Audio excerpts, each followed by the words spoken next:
ang kuwit ng balat sa akin. Dahil ay ipagsapalaran sa mga pagdadala ng pinagmulan kaya ng magic ng saga. Good morning and welcome sa aking munting channel.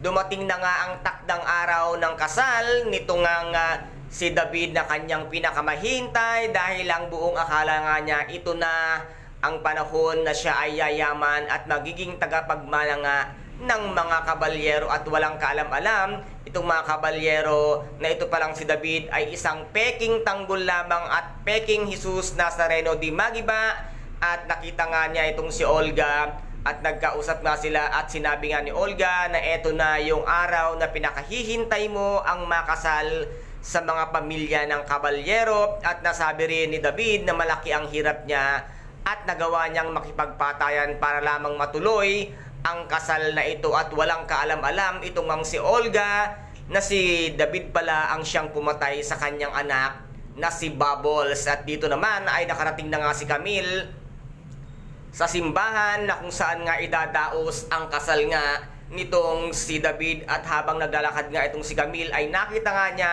itong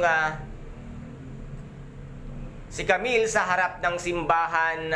At dito nga ay kinakabahan at parang ninenervyos ito nga si David na hindi alam ang kanyang gagawin. Hindi siya mapakali dahil maaaring maunsyumi ang kanyang mga plano, kung kaya't tumakbo na nga sa gilid ng simbahan itong nga si Camille at nandun din sa likod nga itong si David at agad niya nga itong hinablot at sinabi nga ni Camille na bakit siya magpapakasal sa babaeng yon samantalang siya ang asawa at nagdadalang tao pa siya buntis, dinadala niya ang kanyang anak. Ngunit sinabi nga dito ni David na wala na siyang mapapala kay Camille dahil sa babaeng yun doon siya aasenso at yayaman. Mukhang pera ka talaga, David, napaka demonyo ng pag-iisip mo. At dito nga niya nasaktan si Camille at nasuntok niya ang tiyan, tsaka niya nga ito iniwan at ngayon nga sarado na ang simbahan. Dito nga nagsusumigaw itong si Camille ng David na naririnig nga sa loob ng simbahan hanggang sa ito ay mahulog na sa hagdanan. Matuloy pa kaya ang kasal